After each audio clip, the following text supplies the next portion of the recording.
Hello दोस्तों, आप लोग का स्वागत है हमारे इस YouTube चैनल पे। आज हम लोग समझने वाले हैं बायोलॉजी के एक इम्पोर्टेंट चैप्टर श्वसन तंत्र। यानी श्वसन तंत्र क्या होता है।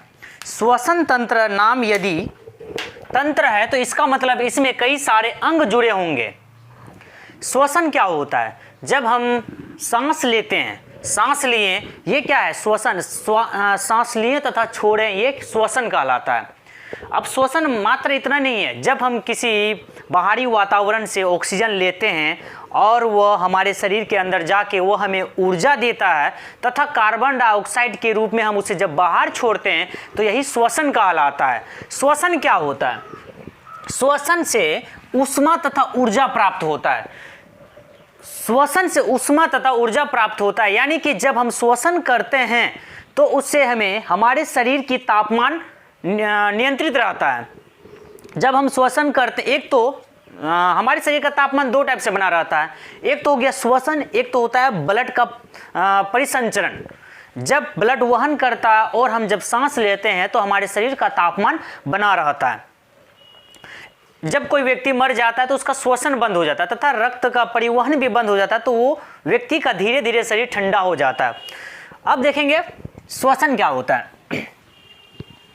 जीवों का श्वसन अंग, यानी कि जितने भी यानी कि पृथ्वी में कई प्रकार के जीव पाए जाते हैं, उनका श्वसन अंग अलग अलग होता है। जैसे कि हो गया स्तनधारी जीव। स्तनधारी जीव श्वसन फेफड़ा से करेगा। स्तनधारी जीव मतलब होता है जो अपने संतानों को दूध पिलाता है, उसे बोलते हैं स्तनधारी जीव। जैसे कि मनुष्य या तो गाय, भैंस, बकरी, ये सब स्तनधारी आ गया, जो अपने बच्चों को दूध पिलाता है। ये सभी जीव फेफड़ा से श्वसन करते हैं। बचपन में हम मानते थे कि, मेरा मानना था कि हम लोग सांस जो लेते हैं, हम सांस लेते हैं नाक से या मुंह से सांस लेते हैं, यानी कि नाक अगर बंद कर दे तो मुंह से भी सांस लेते हैं। लेकिन वास्तव में ये दोनों है ही नहीं अंग इसका। श्वसन अंग हमारा फेफड़ा है, यानी कि जब हम सांस लेते हैं तो फेफड़ा से लेते हैं और छोड़ते हैं भी तो फेफड़ा से। यानी कि ये दोनों सिर्फ एक माध्यम है, ये एक श्वसन अंग नहीं है, ये माध्यम है। यानी कि स्तनधारी जीव, जितने भी स्तनधारी जीव होते हैं वो फेफड़ा से श्वसन करते हैं। एक होता है कीट, यानी कि जो कीड़ा मकोड़ा होता है वो ट्रेकिया से श्वसन करता है, नहीं श्वसन नली से डायरेक्ट, वो श्वसन नली से, उसका कोई माध्यम नहीं होता, डायरेक्ट श्वसन नली से ही वो श्वसन कर लेता है। अब एक होता है जलीय जीव। जलीय जीव यानी कि गिल्स से श्वसन करते हैं। गिल्स यानी कि इंग्लिश शब्द हो गया, हिंदी में इसको बोलते हैं क्लोम, यानी कि गिल्स या क्लोम से श्वसन करता है। जलीय जीव यानी कि मछली गिल्स से श्वसन करेगा, या तो इसको गलफरा भी बोलते हैं, यानी गलफरा से श्वसन करता है मछलियां। अब होता मेढक तो कुछ अलग ही बनाया गया मेढक को। मेढक तो 3 अंगों से श्वसन कर लेता है।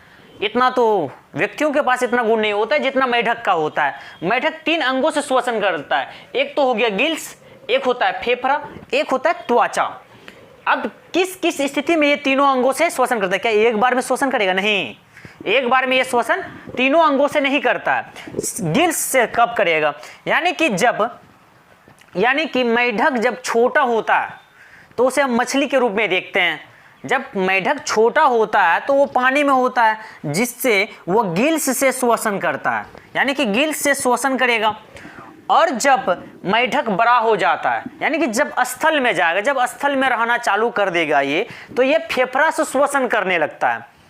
लेकिन यही मेढक जब जमीन के अंदर जाता है तो इसे वायु तो उतना ही लेना पड़ेगा, ऑक्सीजन तो उतना ही लेना पड़ेगा। लेकिन जब ये गिल्स या फेफड़ा से श्वसन करेगा तो उतना ऑक्सीजन प्राप्त नहीं होगा जितना कि उसे आवश्यकता पड़ेगी। तो इस अवस्था में ये मेढक त्वचा से श्वसन करता है ताकि इसका क्षेत्रफल बड़ा हो जाए और उतना ही मात्रा में उसे ऑक्सीजन मिलते रहे। यानी कि मेढक 3, यानी एक गिल्स हो गया, फेफड़ा हो गया, त्वचा। गिल्स बच्चा में जब जल में रहता है, फेफड़ा जब स्थल में रहता है, ऊपरी वातावरण खुला वातावरण में रहेगा तो ये फेफड़ा से श्वसन करेगा। और जब ये जमीन के अंदर यानी मिट्टी के अंदर रहेगा तो ये त्वचा से श्वसन करेगा।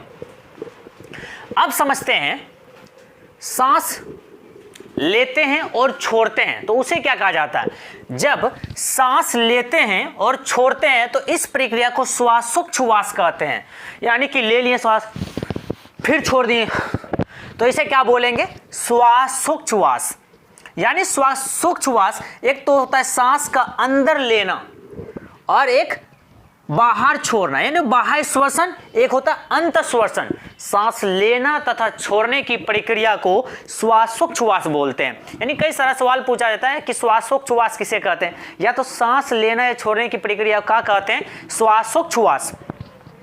अब हम लोग वातावरण से जो हम लोग गैस ले रहे हैं, क्या हम लोग सिर्फ ऑक्सीजन ले रहे हैं? नहीं, हम लोग यानी कि वायुमंडल में जितने भी गैस होते हैं सभी को हम लोग ले रहे हैं अंदर में, लेकिन हमारा रक्त में पाए जाने वाले हेमोग्लोबिन सिर्फ ऑक्सीजन का उपयोग करता है। हम लोग वातावरण से श्वसन के रूप में नाइट्रोजन भी ले रहे हैं, ऑक्सीजन भी ले रहे हैं और कार्बन डाइऑक्साइड भी ले रहे हैं। अब ले कितना रहे, कौन कौन सी गैस, बस इतना पता होना चाहिए कि वायुमंडल में कौन कौन सी गैस कितना प्रतिशत है।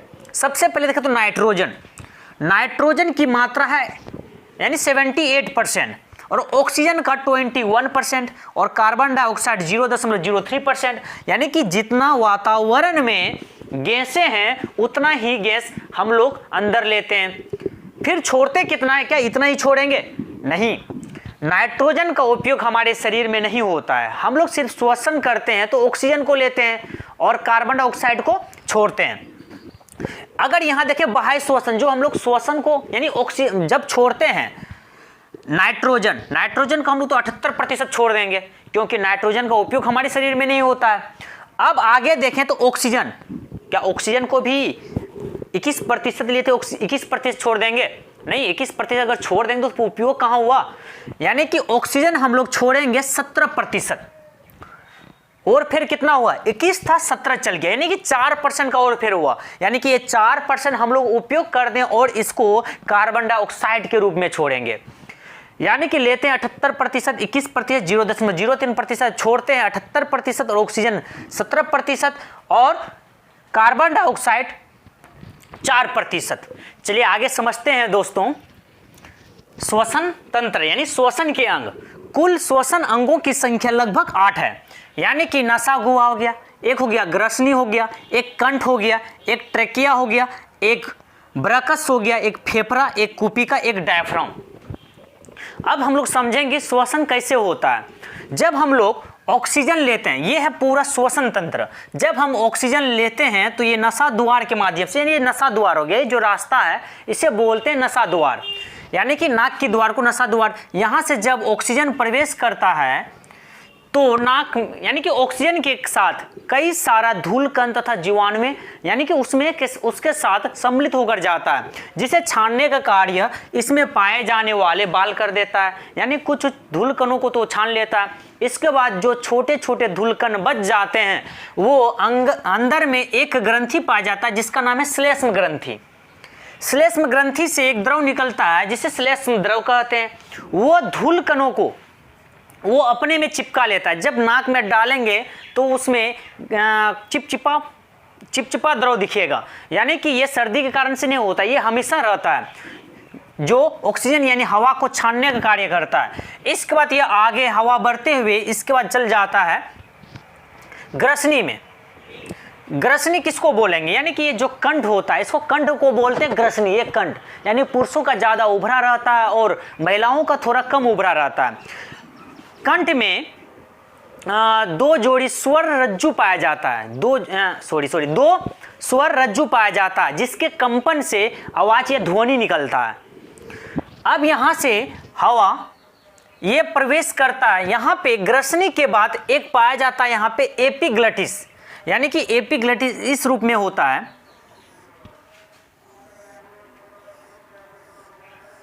ये है एपिग्लटिस।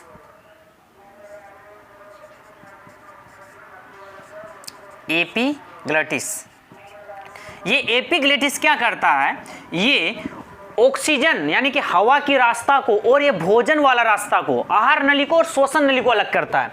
यानी कि दोनों का रास्ता तो सेम है, यानी कि मुख गुहा का और नसा गुहा का, लेकिन एपिग्लटिस इसको क्या करता है, अलग कर देता है। यानी कि ये तो हो गया फेफड़ा वाला रास्ता, ये हो गया भोजन वाला रास्ता, और यहाँ से जब भोजन आता है तो ये इधर सट जाता है और ये भोजन इस रास्ते में चल जाता है। लेकिन जब हम हवा या गैस लेते हैं तो ये इस रास्ते को बंद कर देता है और ये फेफड़ा में चल जाता है, यानी कि इधर से चल जाता है।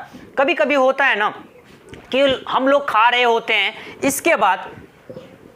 इसके बाद हम लोग का ध्यान कहीं और रहता है, जिसके वजह से भोजन को ये पता नहीं चलता कि हमें इस रास्ते में जाना है या तो इस रास्ते में जाना है। और ये सब का नियंत्रण हमारा मस्तिष्क करता है। जब मस्तिष्क बिजी रहेगा तो भोजन कभी कभी इस रास्ते में यानी फेफड़े वाले रास्ते में चल जाता है, जिसके कारण हम लोग को हुचकी आता है, यानी कि ये नाक में चढ़ जाता है। या अचानक ऑक्सीजन वाला रास्ता जब हवा छोड़ता है और तो ये यानी कि मुंह के माध्यम से निकल जाता है। तो ये हो गया एपिग्लटिस। इसके बाद एपिग्लटिस से होते हुए ये ग्रसनी में प्रवेश करेगा। ग्रसनी किसको बोलेंगे? कंड के नीचे वाला यानी कि श्वसन नली में प्रवेश करेगा। श्वास नली यानी कि इसको ट्रेकिया भी बोलते हैं। इसी से यानी कि इसी श्वास नली से जितना भी कीट है श्वसन कर लेता है। इसके बाद श्वास नली में कुछ उपास्थि वलय होता है, जो क्या करता है, इसे यानी कि श्वास नली को चिपकने नहीं देता। यदि श्वास नली चिपक जाए तो हम लोग श्वसन भी नहीं कर पाएंगे। श्वसन यानी चिपक जाएगा तो ना ऑक्सीजन जाएगा और ना ही कार्बन डाइऑक्साइड निकल पाएगा। इसलिए इसमें उपास्थि वलय होता है। उपास्थि मतलब क्या? मतलब हड्डी दो प्रकार का होता है, एक अस्थि एक होता है उपास्थि। यानी कि नॉर्मल सा हड्डी जो होता है नाक में कान में ये सब होता है उपास्थि। उसी आकार का यहाँ पे एक वलय रूप से होता है जिसको बोलते हैं उपास्थि वलय। यानी कि जब हवा यहाँ से प्रवेश करता है, इसके बाद यहाँ पे एक उल्टा वाई के आकार का एक अंग पाया जाता है जिसको बोलते हैं ब्रकस। इसे बोलते हैं ब्रकस।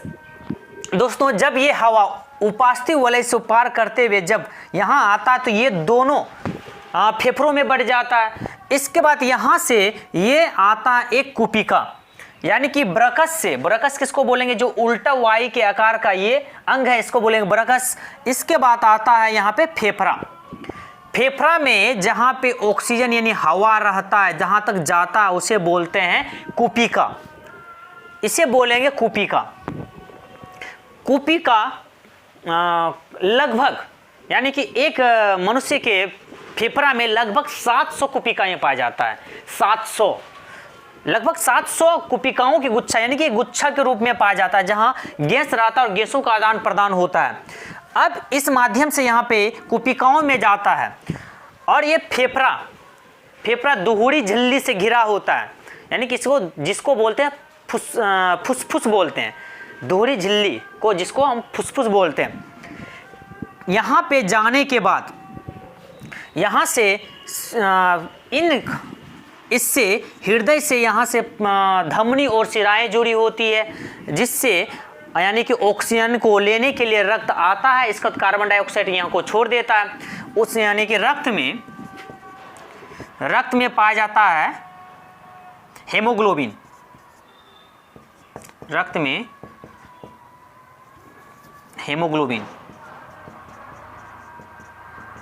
हेमोग्लोबिन पाया जाता है। रक्त में हेमोग्लोबिन पाया जाता है, यानी कि हेमोग्लोबिन के कारण भी रक्त लाल होता है। हेमोग्लोबिन के कारण ही रक्त लाल होता है। हेमोग्लोबिन क्या करता है? सबसे पहले यहाँ पे रक्त आता है जिसके साथ हेमोग्लोबिन आता है। कुपिकाओं में जब ऑक्सीजन प्रवेश करता है तो ये हेमोग्लोबिन क्या करता है? ऑक्सीजन को लेके ये पूरा शरीर में चल जाता है और पूरा शरीर में विभिन्न कोशिकाओं को, सभी कोशिकाओं को ये ऑक्सीजन देके वहाँ पे जो क्रेब्स चक्र के माध्यम से ऊर्जा का निर्माण होता है। इसके फलस्वरूप वहाँ जो कार्बन डाइऑक्साइड बनता है उसे ला के ये हेमोग्लोबिन यहाँ पे फिर से कुपिकाओं में छोड़ देता है और यह फेफड़ा क्या करता है? इसे इस रास्ते से फिर उसे बाहर कर देता है। यानी ऑक्सीजन जब आता है ये इंतजार करता है कि ऑक्सीजन आया फिर वो लेके पूरा कोशिकाओं तक चल गया, फिर वहाँ से धड़ाधड़ यानी कार्बन डाइऑक्साइड को लिया, फिर यहाँ पे रख दिया और लेके चल गए। हाँ, यहाँ तक स्थिर रहेगा जब तक कि यह ऑक्सीजन फिर से ना आ जाए। अब देखते हैं डायाफ्राम का कार्य क्या होता है। डायाफ्राम एक लचीला एक परत होता है जो हमारे फेफड़ों के नीचे होता है। नहीं, फेफड़ा है, यहाँ से फेफड़ा है। इसके बाद यहाँ पे होता है डायाफ्राम, जो क्या करता है? इसे फुलाने और चिपकाने में महत्वपूर्ण भूमिका निभाता है।